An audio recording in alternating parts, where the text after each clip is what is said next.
ભાવનગરમાં સિટીમાં અત્યારે મુખ્યત્વે 4 બ્લડ બેંકો છે.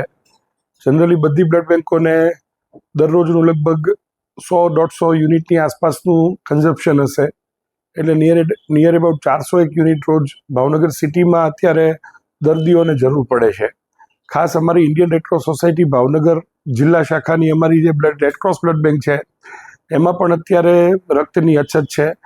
અમુક સમયનો ગાળો એવો આવે છે જે ગાળામાં સામાજિક કાર્યક્રમોની સંખ્યા ઘણી ઓછી હોય છે અને ખાસ એ સમયગાળો જે મુખ્યત્વે કહીએ કે તુલસી વિવાહના સમયગાળા પછીથી સમૂહ લગ્નનો સમયગાળો ડિસેમ્બર એન્ડ સુધીમાં શરૂ મોટા ભાગે થાય. એ સમયગાળા દરમિયાન થોડી રક્તની અછત દર વર્ષે હોય, પણ આ વખતે ઘણા બધા મેગા કેમ્પ્સ અગાઉ થયા. એ મેગા કેમ્પમાં બહુ જ મોટી સંખ્યામાં સ્વૈચ્છિક રક્તદાતાઓએ રક્તદાન કર્યું, પણ પરિણામે અત્યારે જે પરિસ્થિતિ ઊભી થઈ છે કે આ સમયમાં સૌથી વધારે રક્તની અછત બધી ગુજરાતની મોટાભાગની બ્લડ બેંકોમાં જોવા મળી છે. અને ખાસ અમારે ભાવનગરમાં પણ અત્યારે થેલેસેમિયાના રેડક્રોસ બ્લડ બેંકમાં 100 થી 125 જેટલા બાળકો અહીંયા ટ્રીટમેન્ટ મેળવે છે, જેમને દર 15 દિવસે રક્તની જરૂર પડે છે.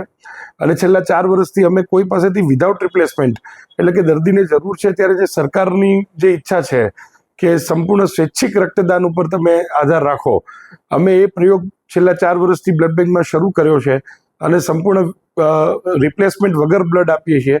ત્યારે લોકો સ્વૈચ્છિક રક્તદાન ઉપર જ બધો આધાર હોય એવા સંજોગોમાં શોર્ટેજ હોય એટલે સ્વાભાવિક છે કે બહુ ડબલ મહેનત કરવી પડે. અત્યારે શહેરમાં જઈને 2 યુનિટ, 5 યુનિટ, 10 યુનિટના બી કેમ્પ કોઈ કરવા માંગતું હોય તો બ્લડ બેંકો તરફથી અમે લોકો જઈએ છીએ અને ત્યાંથી એમની પાસેથી બ્લડ સ્વીકારીએ છીએ.